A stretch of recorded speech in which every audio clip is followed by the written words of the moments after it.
A warm welcome to episode 39 of the Lost for Words podcast. I am your host Jason, and this week I am joined by broadcaster and commentator Rory Hamilton, who is currently the voice of Scottish football's European representatives on BT Sport, as well as the Scottish Cup competitions on Premier Sports. Rory joins me to chat about his route into broadcasting and commentary, some of the best games he's covered, the state of Scottish football, and we also have a good chat to round off about Munro bagging, a hobby in which he has recently passed the 100 hills climbed landmark. A big thanks to Rory for coming on. His passion for Scottish football is really clear to hear. A quick housekeeping note before we get started. Please leave a rating or a review wherever you get your podcasts, whether that be Apple, Google, Spotify, Podbean or any other platform. It's the best way the podcast can grow and better content can be produced for you, the listener. It's your listening experience that matters the most. But enough from me, now on to today's episode of Lost for Words.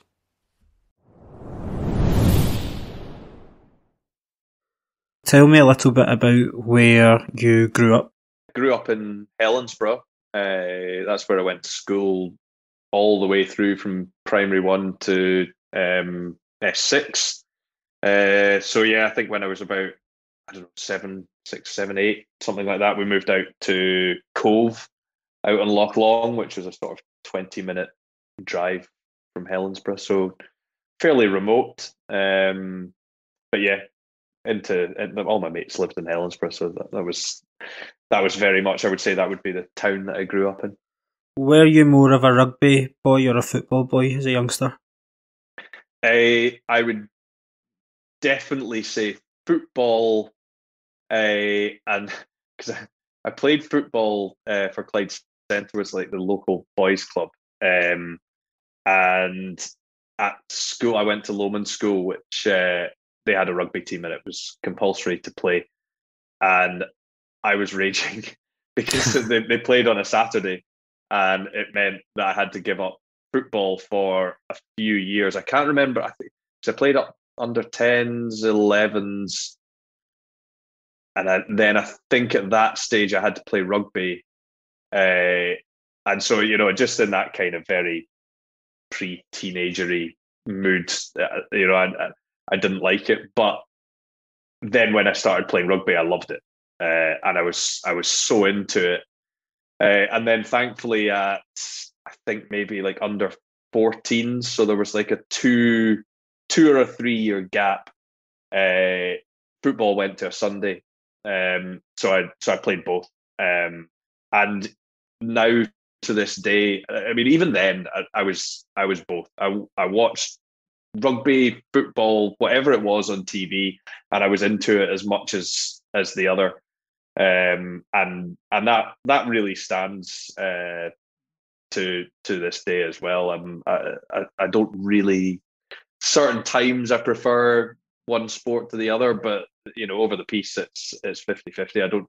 I don't really see why you have to choose. Tell me a bit about your route into broadcasting. When did it become an interest and how did you pursue it? So my very first, well, I wouldn't even say it was, in hindsight, it was a break. I wasn't really thinking of it at that time.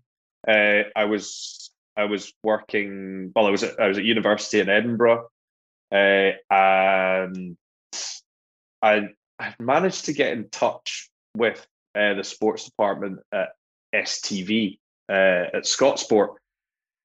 Got in touch, and they offered me, it was like 1 day a week. You go in and I would put the interviews from the post-match interviews up on their website.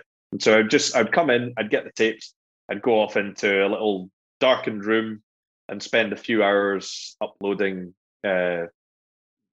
interviews onto the website. It was a much slower process than what it is now. And so I think I did that every Sunday. And you'd pick up your, I can't remember how much, but I think it was either £25 or £50 a shift. I think it was 25. And you just do that, and you almost wouldn't see people. You just go in, you do your bit, and then you'd go. And towards the end of the season, had a wee chat with them, and just sort of intimated that I quite fancied finishing up at uni, and they said, well, look, there's a position available. So I went in there as a junior assistant producer, which you end up cutting highlights and just working in the edit suite, basically putting a program together, which is a really good in to the industry, to understand what goes on in making either a TV program or a live broadcast, because I was lucky enough to do some Champions League games then as well. So from there, actually, Jim Delahunt went down. It was down the stairs at the time from STV to Setanta, and I think he recommended me as an assistant producer that could maybe go in and be of use to Setanta. So I went down the stairs to Setanta, and I was there for, I think it was about 3 years, which was a lot more of the live environment, which I loved. I just always took this mentality of, and I say this to I get asked for pieces of advice and things from younger guys wanting to get into the industry, and I just say, look, say yes, be enthusiastic, and say yes to every opportunity that's presented your way, whether it's working on your dream sport or a sport that you've never worked on. Just show enthusiasm. People will trust you, people will like you, and they'll appreciate your efforts. So I went down there and I just said yes to everything. Any time it was, who wants to go out and work on the OBs as an outside broadcast for the live games? Yep, hand straight up. And you were thrown in at the deep end. And when you work on live games, there's no room for error, because what the decisions that you make or the buttons that you press go out live. there's no way to correct it. So it's a really, really good classroom learning zone for the entire industry. When you then so when Setanta finished up, I became freelance, and a lot of the good people from Setanta, the talented people in the industry, they stayed there. Other talented people went on to other areas, but lots stayed in. And so I had some better contacts then, and a few had ended up at Sky. So I ended up doing some work there, and I was with Sky Sports and Sky Sports News for many a year. And that was where I started getting first opportunities in commentary, after doing some other freelance work with the SPFL and with Rangers and many others. But you're just picking up any opportunity that you can. And then as that grew, your reputation grows. The number of people that you've worked with that know you, that trust you, grows. And eventually, Derek moved on, and I knew Grant Phillips, who's the exec producer of Sunset and Vine, who do BT Sports stuff in Scotland. And he offered me the chance to try and make an attempt to fill Derek's very large shoes. What was the first game you ever covered live in the Gantry? It was a rugby game. It was Edinburgh against Connacht in what would have then been the Pro 12 or the Celtic League. I remember, I think it's still an Edinburgh record to this day, the number of points that they put on the Irish team that day. I think they scored 60 odd points or something. But that actually came about because it was the year after Setanta had finished up, and I'd got the opportunity to work as an assistant producer on a rugby program with my old boss from Setanta. So I was living at home up in the Highlands with my mum and dad, and coming down every other weekend to work on this program, and staying with friends back in Glasgow. And I think after they'd maybe done 2 or 3 episodes of the program, and the only complaints that they got were that they had Irish voices and Welsh voices, but there was no Scottish voices on the games. So I just said, sort of almost jokingly in a meeting, well, I can do it if you want. And nothing came of that until I was driving down to cover the game, on I think the Wednesday or the Thursday, and the boss phoned me, Colin Davidson, and said, "Look, you may have been joking in the meeting, but the mic's yours on Friday night if you want it." So that was it. It just kind of grew from there. That was the first game that I got to do. I think the first live game that I did was later on that season, because these were just for highlights. First live game that I did was Glasgow Edinburgh at Firhill when Glasgow were playing there. So yeah, it was all rugby in the early days. What is the best or your favourite rugby game you've ever covered? Ooh, good question. Well, do you know what? I was lucky enough this summer to go over to Italy and do the Rainbow Cup final, which was a real honour to be asked to do that between Benetton and the Bulls, the South African team. So I got to travel over to Italy when nobody had been able to travel. So it's probably more circumstance that made it a really good, fun game to cover, because Italy had been devastated by COVID, and the Benetton fans in Treviso had come out, and they just seemed so excited to be able to be back at a stadium to celebrate their team. They were massive underdogs against these giants from South Africa, and they ended up absolutely hammering them on the day. It was a magnificent game. It's probably not the sort of romantic answer that you'd expect, but it was just it was a very, very cool environment. Well, I say cool, it was absolutely roasting, and I was sweating for the entire 80 minutes, but I wasn't designed for that kind of heat. I think any of the Glasgow Edinburgh games, the 1872 Cup games, are fantastic to cover, just because that's when you get a really, really big crowd, passionate supporters covering the games. I think those games will always stand out. I've not. I don't think I've done. Well, I've done a few Scotland friendlies, but I've not done not against. Not like Six Nations or World Cup or anything like that. One of my favourite rugby games that I was at, in fact, the favourite rugby game that I was at, was Scotland-Japan in the World Cup over in Yokohama, which I was just there as a fan.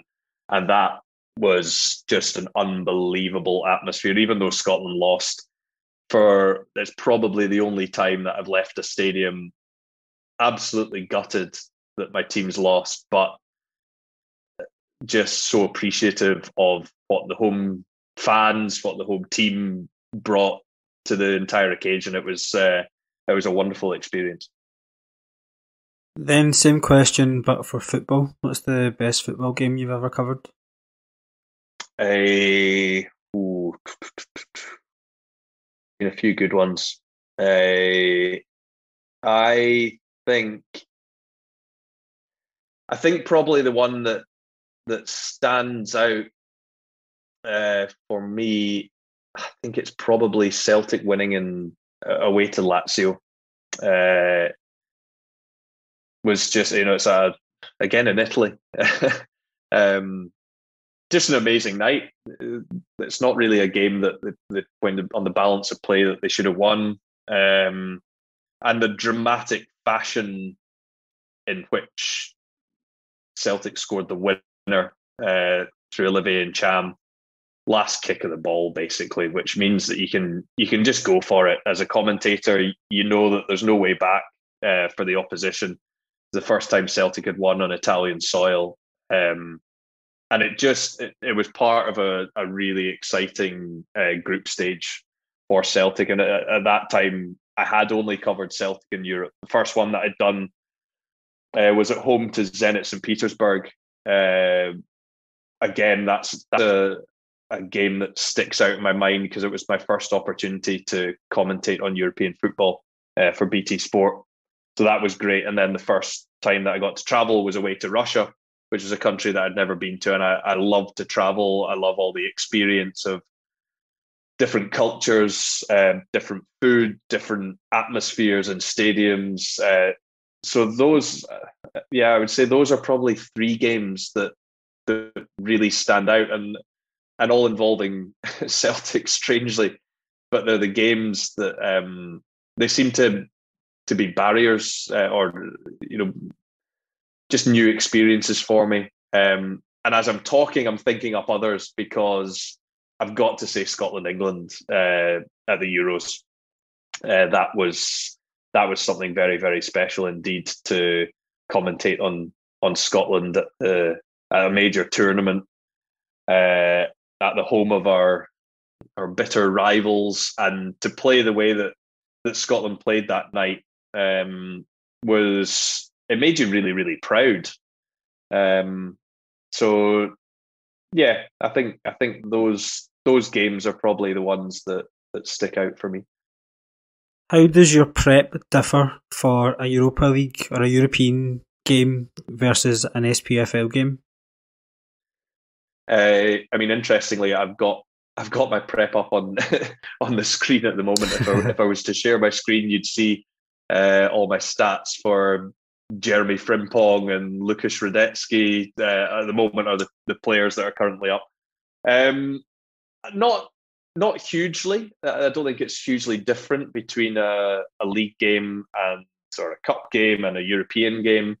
It's just the process that I go through is almost always the same. I almost start from scratch, and I write up little cards for every player with all their various stats. It's all color coded to what I understand, which probably wouldn't mean anything to anyone else reading it. But they also couldn't read my writing. It's terrible.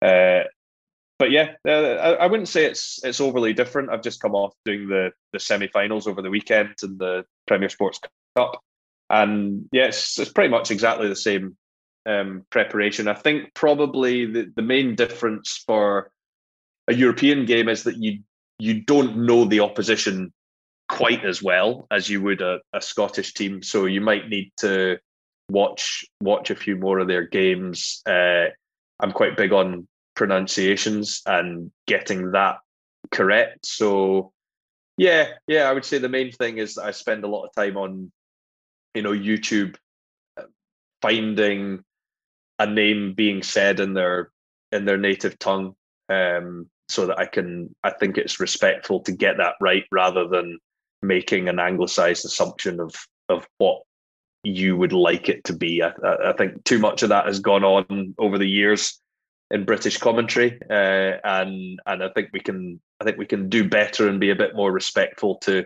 the foreign players.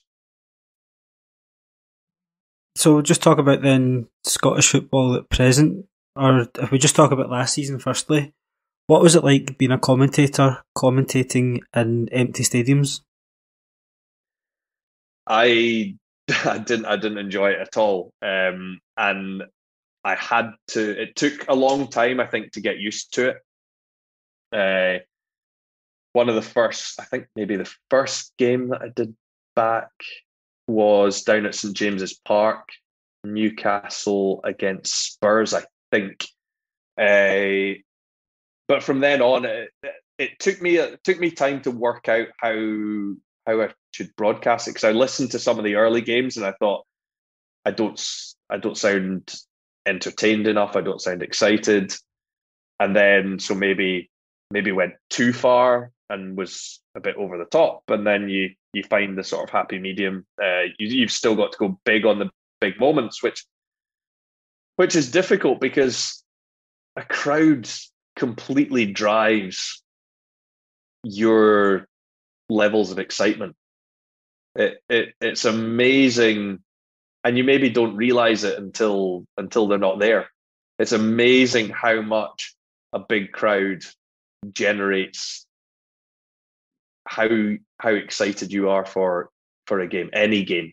If there's noise and there's color, that's what drives you in those games. So yeah, I didn't enjoy no fans at the stadium. I thought it was a real shame for the big cup competitions. I was lucky enough to do St Johnstone's cup double last season, and for St Johnstone to have no fans there and for opposition teams not to be able to try and make their influence on games. I really felt for supporters last season, for Rangers fans not being able to be in the stadium for an unbeaten season that grabbed their 55th title, that broke 10 in a row. I mean, last season was huge in Scottish football. You think the trophies that were handed out, Rangers winning the league and St Johnstone winning a cup double, those are huge stories, and for fans not to be a part of it is really sad. From a broadcast point of view, it wasn't the same. Did you perceive any difference in quality or application from the players because there was no crowd to gee them on as such? Did it feel like a training game? Yes. I think games became a lot more tactical. One game that I did last season was the first Old Firm game of the season at Celtic Park, which Rangers won 2-0. Goldson, I think, got them both. And there was no passion on the pitch, or it felt that way. It was a tactical battle between two teams. Rangers were the better team, and they were better organised and better set up for the game. And there was only one winner in that game. And I think at that, looking on at that moment, the Celtic players needed a crowd behind them to just try and force them into something that the way the game was going, they clearly weren't going to win it. And that would have come from the crowd, the 60,000 at Celtic Park. You can't not react to that. But they didn't have it. And it was a huge weapon that they lost. So I think it probably did. You can see in the cup competitions, St Johnstone coming through to win them both, and you look at the teams in each of the semi-finals. So you've got St Mirren, Livingston, Hibs in the then Betfred Cup, and then in the Scottish Cup, what was it? Hibs, Dundee United, St Johnstone, and St Mirren again. So you've not got either of the perceived big two. So, maybe it was an opportunity for teams that are often in the minority when it comes to those big Hampden games. We can see at the moment, Hibs aren't being offered 50% of a crowd for a final next month. So they're always, teams out with Celtic and Rangers are outnumbered when it comes to support. And this time they weren't. And maybe it slightly leveled the playing field and gave those teams an opportunity. I mean, Livingston did brilliantly. St Mirren did brilliantly. Hibs got to a final and a semi-final. Hibs are capable of that. But St Johnstone making two finals, winning them both. Would it have happened with full crowds? I don't know. Maybe not. I think when I think that I'm a Celtic fan, and when I think about my highlights of supporting Celtic, it always involves like the double treble day and seeing the bus going past. It involves you being there, and it's memories of the atmosphere and everything that comes with football. Whereas in 50, 100 years' time, when people look back and the attendance at these games was zero, people's memories of it, not that they become blurred, but some shine would come off it, in my opinion anyway, because you almost forget last season happened. Yeah. I mean, I think most Celtic fans wish that's very true. But part of your memories are formed by not just what you see, it's what you smell, what you hear, everything that you take in. And sitting in your living room isn't the same as getting on the bus.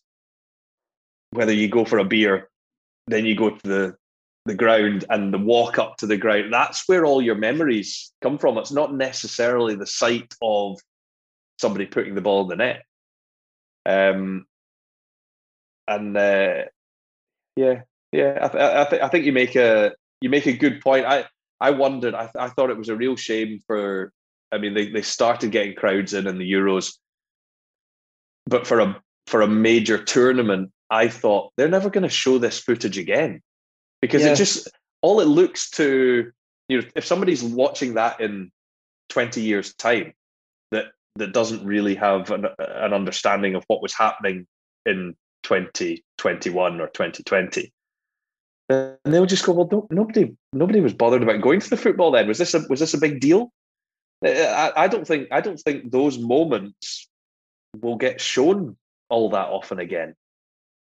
yeah. The St Johnstone fans, especially, that's who I feel the most sorrow for because they like that is an insane achievement, and not Mm-hmm. one of them will grow old to tell the tale of I was there when XYZ. That's been taken from them, and I think especially because I remember at the time that the Scottish Cup final was played in an empty Hampden Park because Glasgow was kept in the lower tier of lockdown, Mm-hmm. and you think surely they should have moved that somewhere else so that some of the people could have went. Yeah, no, I think that's a good point. I think everything should have been done so that the maximum number of people could go because when they talk about it being special, everybody wants to win, grows up wanting to lift the Scottish Cup at Hampden Park. It's not because it's Hampden; it's because Hampden is full of supporters. It almost doesn't if there's no fans in there, it doesn't matter what ground it's in. So yeah, they maybe that they could have done that. They could have moved it somewhere else to have got some fans in. But I think that's probably I think there's probably commercial reasons behind that. When I don't know for sure, but I wonder if it's when the SFA took over the ownership of Hampden, it might have been in the deal that they had to have finals there. I'm not certain, but I suspect it's more a commercial argument than anything else. Keeping on the topic of Scottish football, then, what are your thoughts on Steven Gerrard leaving and Van Bronckhorst coming in at Rangers? I think Steven Gerrard was always going to leave.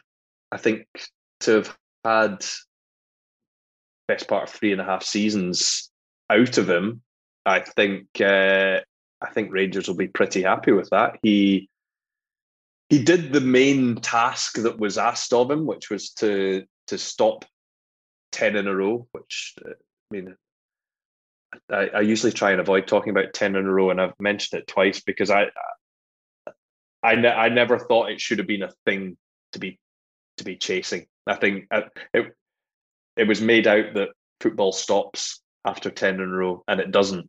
It goes on. You've got to build for longer than that, and but Rangers did very well out of Steven Gerrard.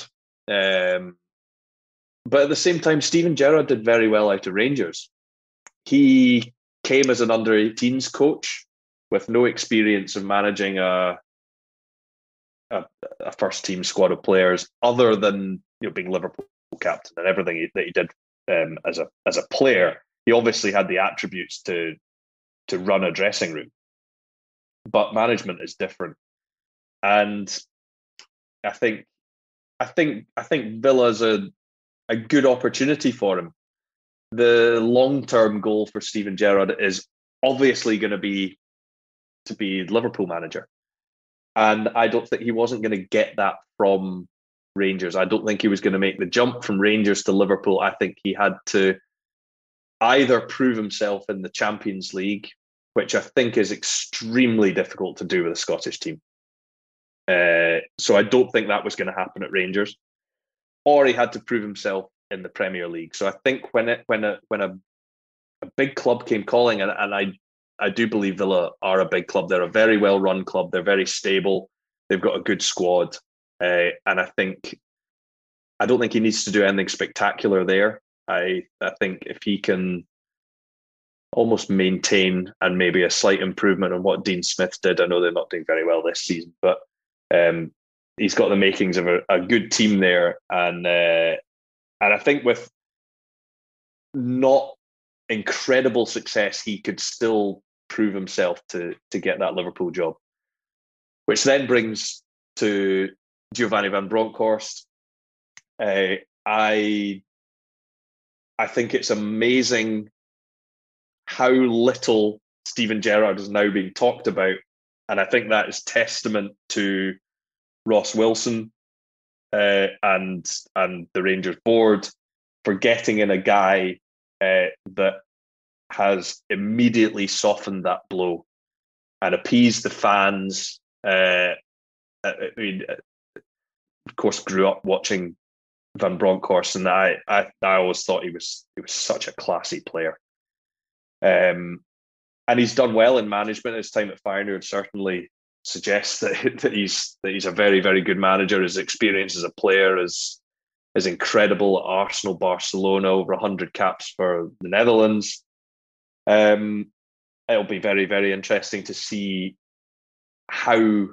what he gets out of that Rangers team, because they don't seem to have that aura that they had last season.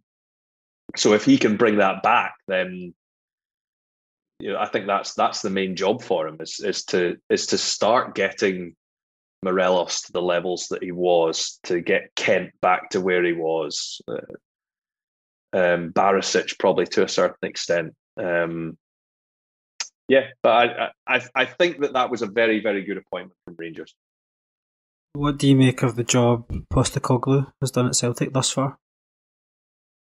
I like it, and I like him. I think he's a very likable character. I've interviewed him a few times, and he keeps you thinking, but he always gives you an interesting answer. And I think he looks like a guy that players are going to play for. Celtic have just this morning released their Christmas video, and it's Ange hosting the Christmas dinner, and it reminds me of the old Glasgow Warriors head coach Dave Rennie, who's now the Australia rugby coach. And when he was here, he built a team of Fijians and Tongans and New Zealanders and Australians and South Africans that had come over to Glasgow, professionally and sometimes without their families. And I interviewed him in his first season, and he said, "Look, we had the orphans Christmas," as he was calling the rugby orphans. So he'd had all these guys round to his house for dinner. He didn't have his children with him either. He was missing his family. They were all missing their family. So they created this own little family, and that as maybe it's a little bit not sure what the word is, but it reminded me of that, seeing this video that Ange Postecoglou seems like this almost father figure to these guys, that he's saying, "Look, I'll bring you to Scotland to come and play football for me, and I'm going to look after you." And I think he's that kind of guy. I think the football that he plays is very, very exciting as well. It's certainly going to keep broadcasters, supporters on their toes, off their seats. It's really fun to watch. But yeah, I think he just comes across as a genuinely good guy. Then just the Scottish football as it is just now, looking ahead, do you think Scottish football is in a good place as we move forward? It's a very wide topic of discussion. Generally, yes. The thing that's always going to hold it back is finances, and how the sort of modern world of football is so heavily governed by finance. That gap is getting bigger. I talked about the gap between Celtic and Rangers and the rest, but the gap between Celtic and Rangers and the rest of Europe is getting bigger. It's not that long ago that you would expect one of them to get into the Champions League. Well, it's not that long ago that we had two. You'd expect them to compete. That's then become they couldn't compete in the Champions League. Well, particularly Celtic, because we're really talking last 10 years. Celtic then couldn't compete in the Champions League, so they became a Europa League team,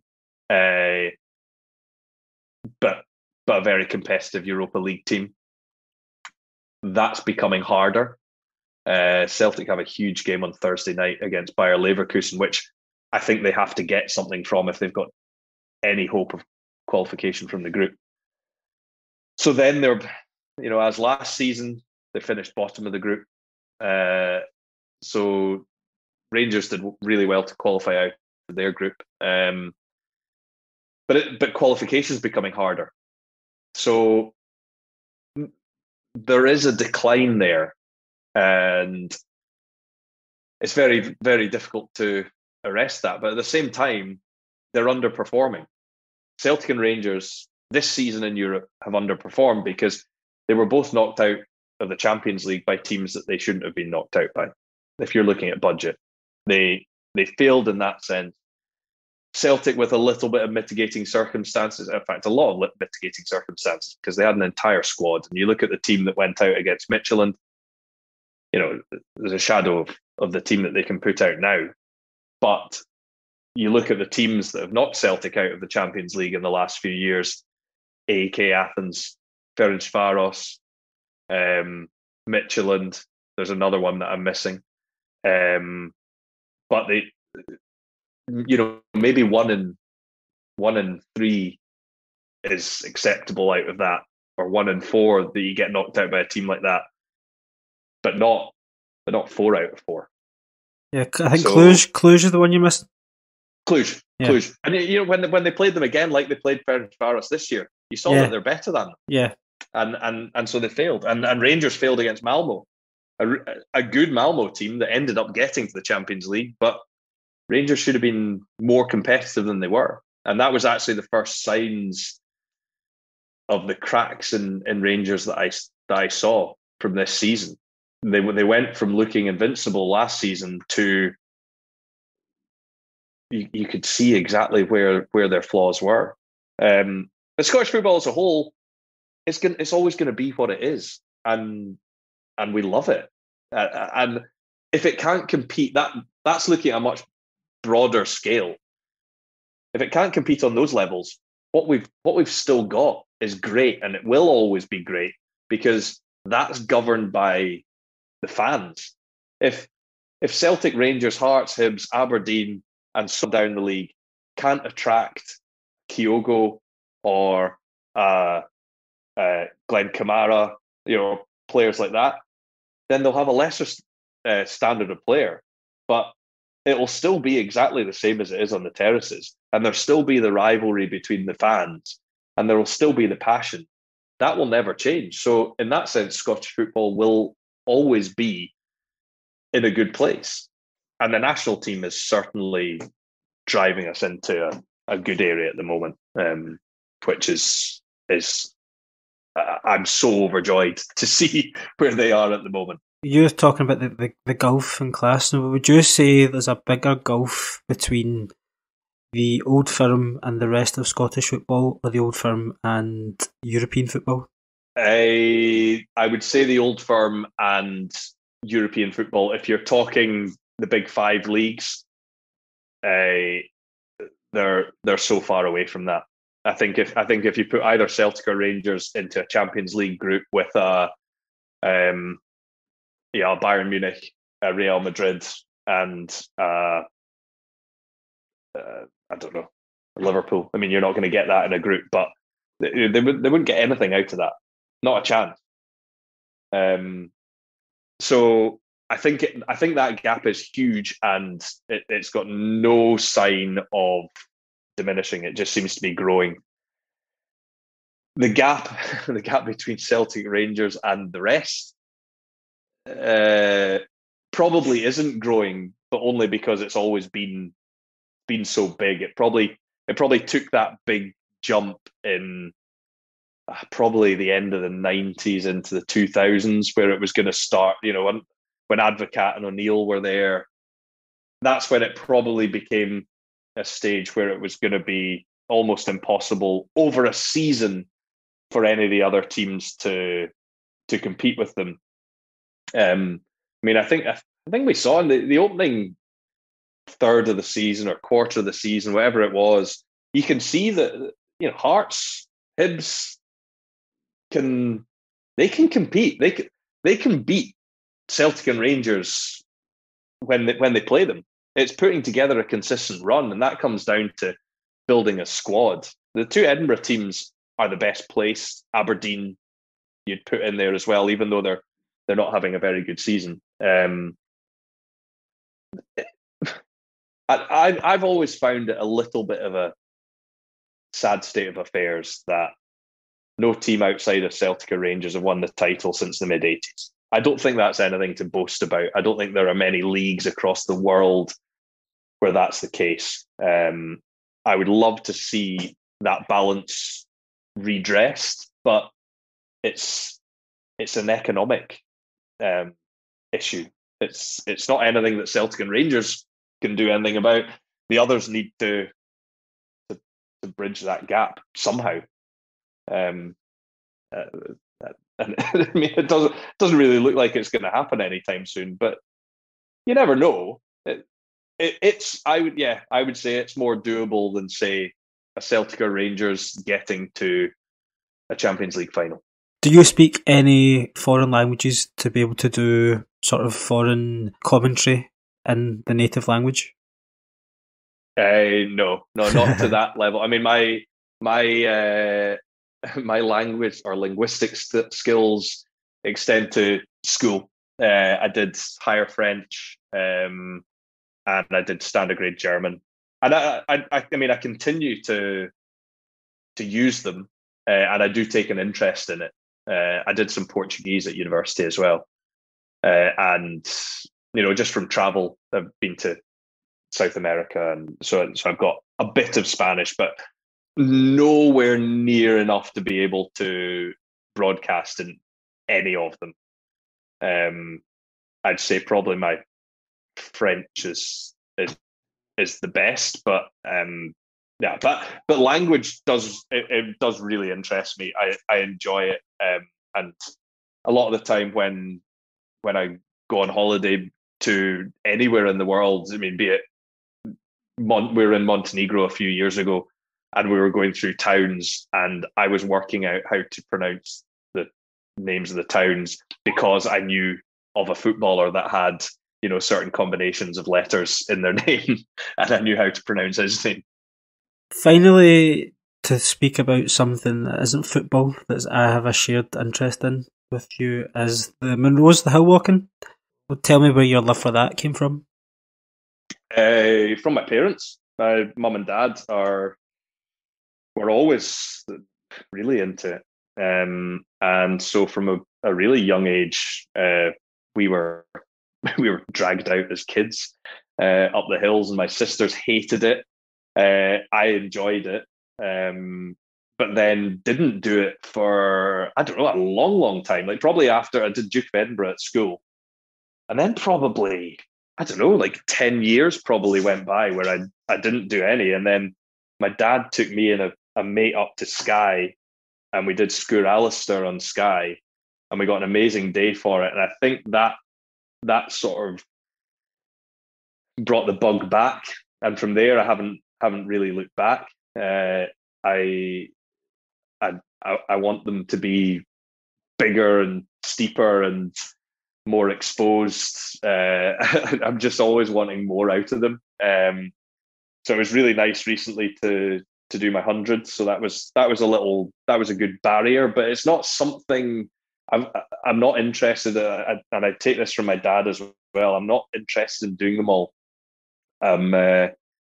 I'll do the good ones. I'll do the best ones, and I'll do them over and over again.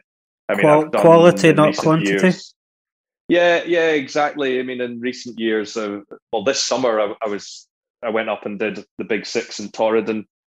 They're unbelievable. I've done Ancellich.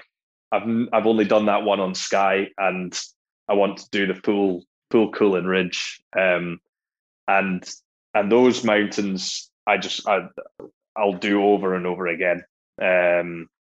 Anahegik is another cracker, and the other thing is, I do a split board as well, which is a sort of form of snowboarding where you can walk uphill. You turn them into skis and walk uphill on the board, and then clip it all together and slide down. Which, to do hills in the winter is such a different experience to doing them in the summer. If you take somewhere like Biddy Nambian in Glencoe, I think I've done that once in summer and about 6 times in winter, just because it's got some epic descents on it. The future will hold what it holds for that. I can't wait for the snow to come and to get out and get the crampons on and the ice axe and the split board out. I just love it. I love getting away, experiencing the mountains, be it by myself, be it with the dog, be it with mates, be it with my girlfriend, be it with a big group.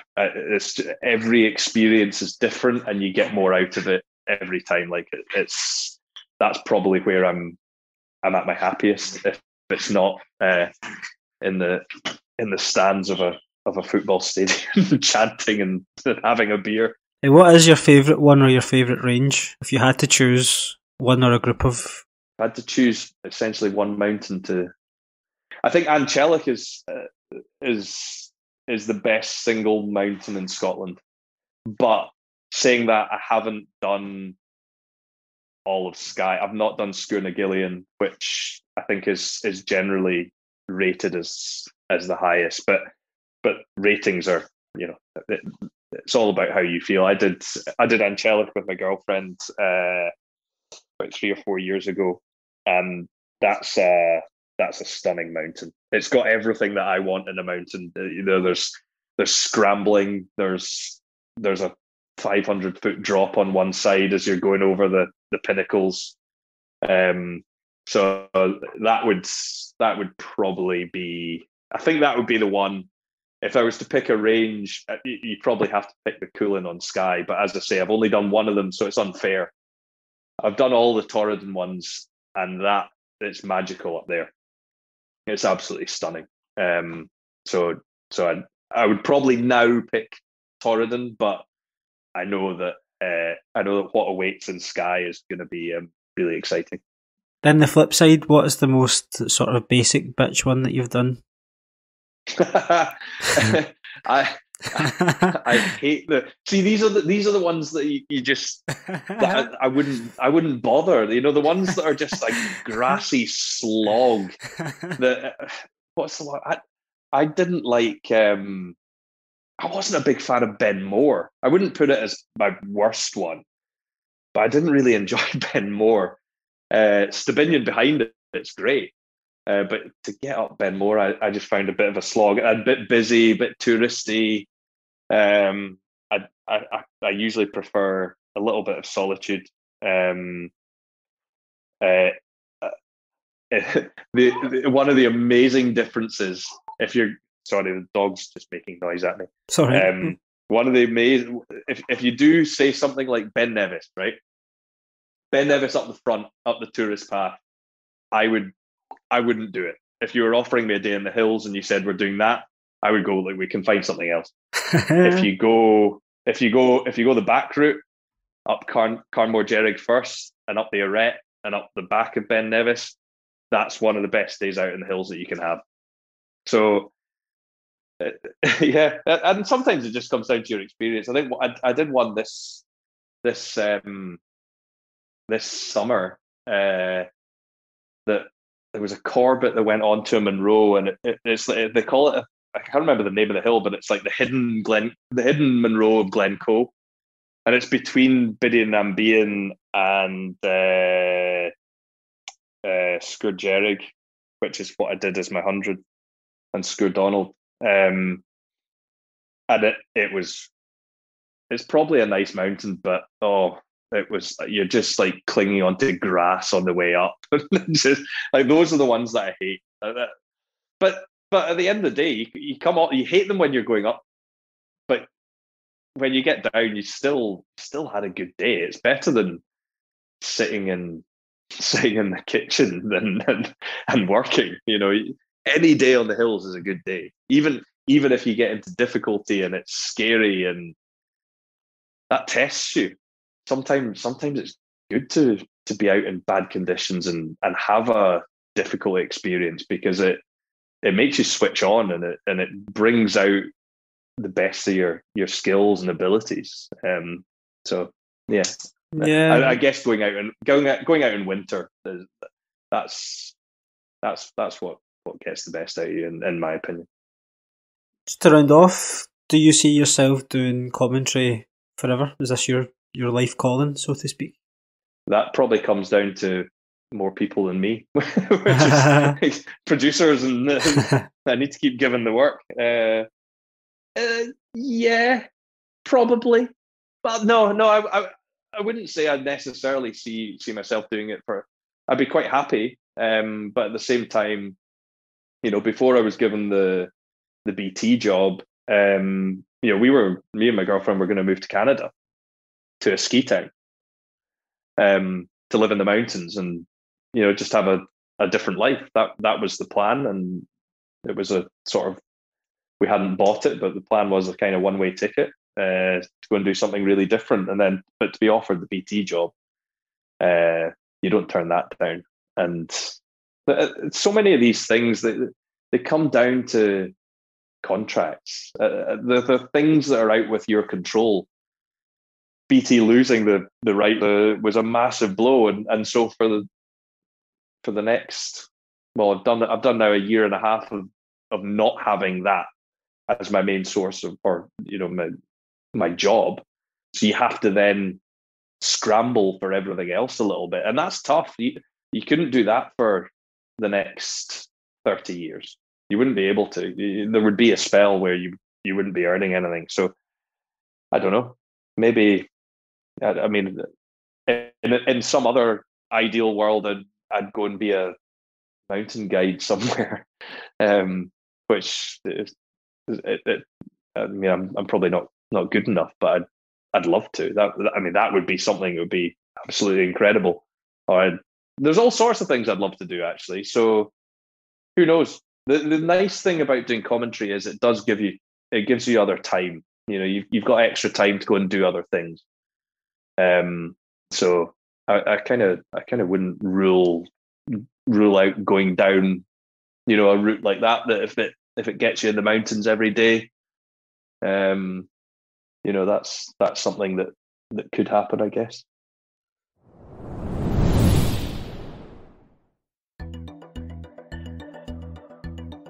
And that's a wrap. A massive thank you to this week's guest for coming onto the show. I hope you all enjoyed listening as much as I enjoyed chatting. All of the relevant social media accounts can be found in the show notes. The usual bits and pieces from me to see you out. The best way to keep up to date with the latest goings on relating to Lost for Words is to follow using the handle @LostForWordsPod on both Twitter and Instagram. Send a message on either Twitter or Instagram if you have anything you'd like to ask a guest, or for a guest suggestion, or even just to leave any feedback. The best way to support the show is to hit the subscribe button wherever you get your podcasts, and if you use an Apple device, a 5-star review in the podcast app would be amazing. If you like what you hear, tell someone. Word of mouth also helps us to grow.